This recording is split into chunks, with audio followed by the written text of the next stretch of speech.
7:37 p.m. on a Sunday. We're going to prep some Mythic Odyssey. We don't do a lot of prep sessions for Mythic Odyssey anymore for two main reasons.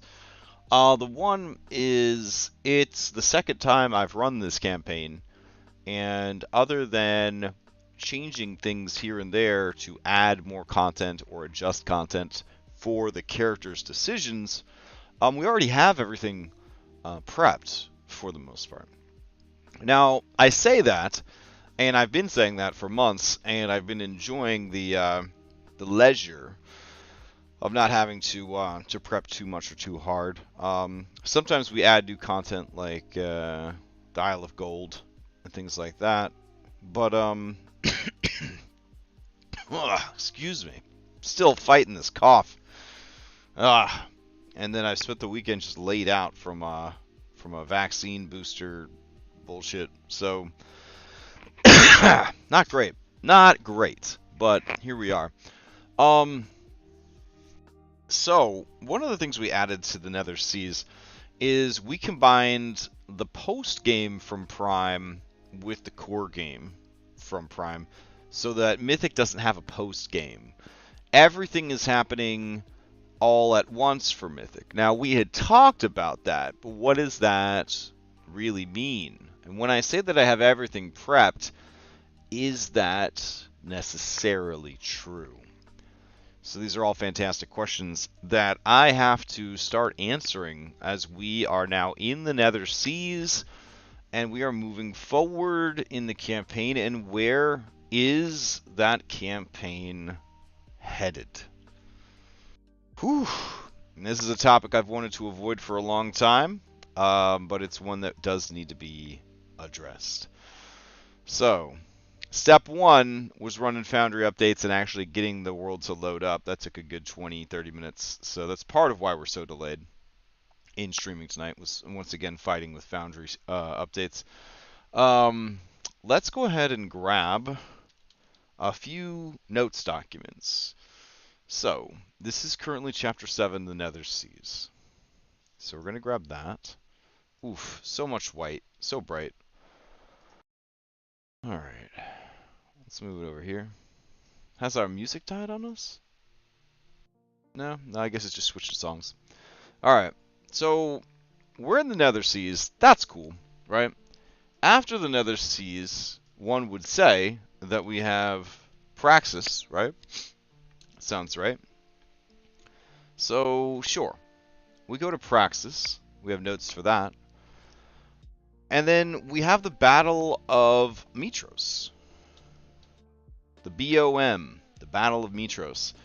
But what are we doing for Mythic for the Battle of Mitros? Do we have plans for that? Do we know what we're going to do for the Battle of Mitros yet? All I know is that I don't want to do it the same way I did it with Prime. I did not like how it went with Prime at all. It was probably my least favorite part of that entire campaign, was how that was handled. So, we've got that to deal with. And then we have the post-game content. So what the fuck are we going to do with the post-game content? This is far more than we could possibly cover in the next 15 minutes. But sometimes a little bit of a creative sprint is exactly what one needs. So I'm going to look for our Mythic GM notes, if I even have such things.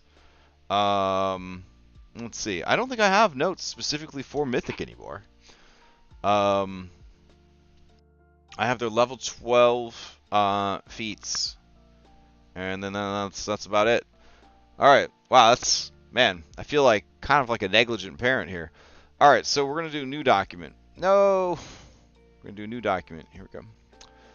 We're gonna call this new document Mythic Odysseys Endgame. Yep, we're getting there. We're getting there. It's the truth. If you think I'm lying, I'll fucking fight you. We're getting there. Alright, so Mythic Odyssey's endgame. Alright, combining chapters 7 through 12 into one cohesive narrative that avoids any time skips and post-game. Alright, what are our goals for this? Alright, so our goals are, and I hate this, allow players to reach level 20, because it means so much to everyone to get to level fucking 20. Can't not get to level 20. That would be a fucking crime against nature if we didn't let the 5th edition players get to level 20. So fucking fun. Love getting to level 20. So good. Yay. This is the last time. The last time. We have to remember that, guys. We got to promise ourselves. We got to respect ourselves enough to stick to our fucking promises. Mythic is the last time. It can never happen again. I can't live in this 5th edition world any longer. I gotta get out of here. I gotta get out of here. Like, I'm a fucking prisoner here, okay? Lucy thinks she's a prisoner. I'm a fucking prisoner, okay?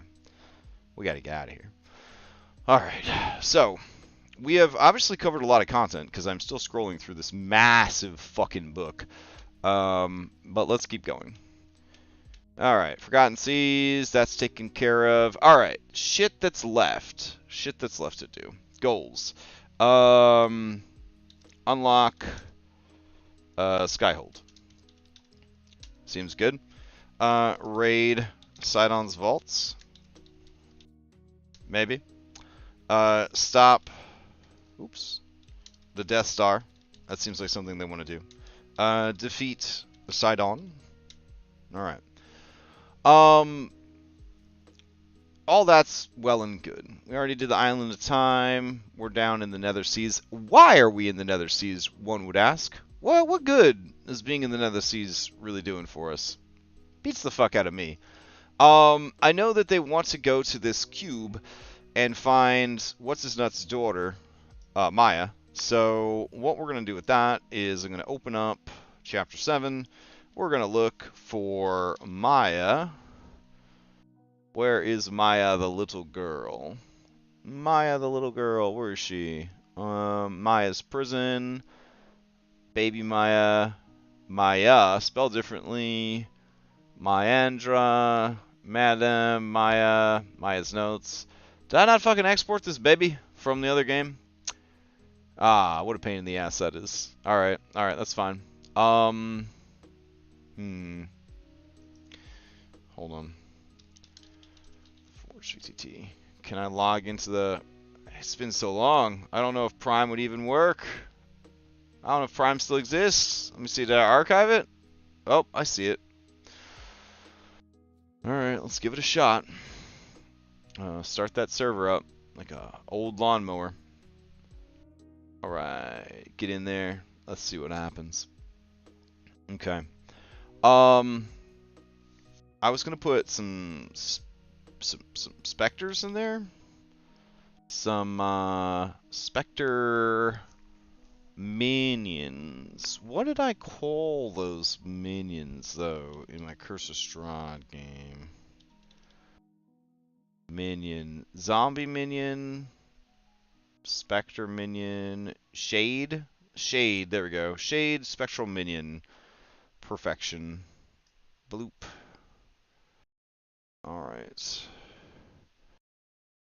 Cool. We don't want to use the Curse of Strahd frame, because they might get ideas. You know what I mean? So let's go in and change that out real quick. Alright, we'll go to our... Where are Greek tokens? Greek tokens! Go to Undead. Shopping for spooks. Ah, perfection. Alright, grab that spook. Go. Alright, go over here to prototype. Good. Alright. So, We still don't have Maya stats. Hmm. That's frustrating. I could have sworn we had her stats like archived. It's very frustrating that we don't. She was some kind of high-level plague-bearing demon. I don't think I'm going to need stats for her. How much of your prep would you say is prepping maps, assets versus prepping narrative stuff from a Klee Law? It depends on the campaign. For Odyssey Prime, which is the first time I ran this Odyssey game, it was just a shitload of everything. It was so much rewriting, so much adjusting the content, creating new content, rebalancing content, creating homebrew for the game, adding content to back up the characters' decisions and stories, and then the adventure itself. It didn't really come with a lot of good maps. It had a couple of good maps, but there was just not a lot of great map support. So it was a ton. It was a ton of work. I probably spent twice as much time prepping as I spent running the game, which I would never recommend. I would never recommend. And it's my personal goal moving forward to never do that again, essentially. For my Curse of Strahd games, I found Benios Maps online, and I signed up for their Patreon service, and then I signed up for a service called Moulinet. Yeah, Odyssey is such a beast, honestly. It's so much work. The Roll20 support is terrible. There is no Foundry support for it. The maps that come with the adventure are not good. And the adventure itself is full of problematic content and plot holes. And while there is an amazing story there, in order to make it make sense for the players, you have to put like a lot of extra work into it. This was a monster of a campaign. I would never in my life want to work as hard on a campaign as I worked on Odyssey of the Dragonlords. I would never want to work that hard again, especially since at the end of the day, this wasn't even my campaign. Like, I could see putting that much work into an original campaign, like a homebrew campaign, like, Matt Mercer, and I made my own campaign world, and I'm so cool. But I didn't, right? I took somebody else's work, and I poured my entire fucking soul into it to make it really, really great. And at the end of the day, it's not even mine. It's not even mine. So, yeah, it felt like making the ultimate fan game. You know what I'm saying? Like, it was a labor of love. I was compensated by my players for my efforts. And that was, that's the job, right? That's the job of being paid DM. But, yeah, I wish I had put that much work into something unique, something special, something that was just mine. I think I would have felt a lot better about it in the end. I love this campaign, and I loved Odyssey Prime and how that story turned out. And I love this group, and I am curious to see how this story turns out. But yeah, I prepped too much and too hard, and I don't ever want to do that again. So yeah, for Curse of Strahd, most of my prep is not maps. I'd say 95% or more of my prep for Curse of Strahd is not maps, because I already have maps done. I think players like the idea and expectation of something pre-written instead of being in the whim of a DM's imagination intro novel. Absolutely. I think for paid games, it was the right move for me to run pre-written adventures. I think I've established myself well enough now that I could run something original and people would sign up for it and play it and trust that it would be a good story. Will that ever happen? I don't know. Alright, let's export little Maya. Here we go. What? You didn't even have a fucking stat block, Maya? What? I upgraded Prime to 11 for this shit. Oh my good god. Alright, whatever. It's fine. I guess I banked on the fact that there's no way that anybody would kill Pitios' daughter. Yeah. Alright, so we got Maya in there now. We got the map for Maya's prison. It's a beautiful map by Zapiku. Look at this shit. God damn, that looks fucking cool as hell. Anyways, so we'll grab Maya, since we went and dug her out of storage, essentially. Bloop. There she is, down there at the bottom. There we go. And then we need tons of these shades. There we go. So, we need... I'm thinking 100 of these guys might be good. So, let's see. Unfortunately, people are logged in now, which is kind of a pain in the buttskis, because even if I switch to secret mode, it will still show me tagging all these minis, which is really annoying. Let's see. Maybe? Let me see. Red? No? Okay, I didn't show to chat. That's cool. So we need 10 groups. Wait, what's 5? 5 goes into 100 20 times? Is that right? Okay, then I'll need 10 groups of 10. That's what I'll need. Alright, so we got red, we got yellow, we got green, we got blue, we got pink, we got black, we've got cyan, we've got orange, we've got poop, and we got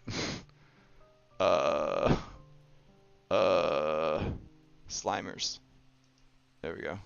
No, we can't have Slimers. Turn that off. Ah! I didn't know Slimers had an effect on it. I haven't really been paying much attention. Cool guys? Cool guys. Alright. So those are our squads, as it were. Okay. So we'll go up here. And then, let's see. We'll separate them into different groups. 5 minutes till the game. I wanted to outline the book, and then I remembered that we actually had some shit to do tonight. Well. Okay. It is a cool map. It's a very cool map. Alright, so yellow. 1, 2, 3, 4, 5, 6, 7, 8, 9, 10. And then in the margins. Excellent. And here, 2, 3, 4, 5, 6, 7, 8, 9, 10, and then 11. I think I miscounted here. Oh well. Counting, it's not, needed for being a dungeon master. I've heard it's pretty good. Hey, hide this dude already. There you go. Green. There we go. 3, 4, 5, 6, 7, 8. 9, 10, and margin. The margin ones are to help me keep track of the groups without accidentally deleting their team captain, which happens a lot when I run minions, because I am terrible. Alright, black squad, here we go. Boop, boop, boop, boop, boop, boop, boop, boop, boop. Now, ideally, you wouldn't even make all these dudes come out at once anyways. Because they'll just get blasted by AoE. You would, have them off in the margins and then just keep spilling them over as needed. Alright, poop squad. Here we go. Oh, a little over-eager on the poop squad there. Here. Poop squad. Go. 2, 3, 4, 5, 6, 7, 8, 9, 10. Margin. And then these guys. Boop, boop, boop, boop, boop, boop, boop, boop, boop. And margin. And pink. Oh my god. Is there a faster way to do this Maybe if we just made a bunch of them and then we just selected them. What's the word I'm looking for? Like drag selected them, and then we could mass assign colors to the groups. It's also a good way to test how strong your your browser is, because Foundry really doesn't like applying a ton of modifiers to a ton of things all at the same time, especially if they have animated effects. Good lord. All right, here, grab all these guys. We'll hide all these ghosts. There we go. I think they're all hidden. Yeah. All right, so we're ready for tonight. Haja. Great. So, I got to go run my game. Not the most effective prep session. We got the stuff needed for tonight. We started to talk about the future, and that's good. My goal this week, especially with it being a holiday week and I'm a government employee, it's probably going to be a little chill. It's going to be a little chill this week is what I'm thinking. I'm going to try and knock out some Mythic Odyssey's end game, mushing it all together, trying to grab the best stuff and see what happens. See how it works out. See how it works out. So what I'm trying to say is prep is back in session for Mythic Odyssey. Whether or not I'm streaming all of it or not, there is going to be a lot of prep happening over the next few weeks and months as we ramp up and head towards the end of the campaign. Hope everyone had a good weekend. Hope you have a good week. If you want to watch this, Major Snood is going to be streaming it. Otherwise, the VOD will be up on Friday or Saturday, something like that. We'll see you next time.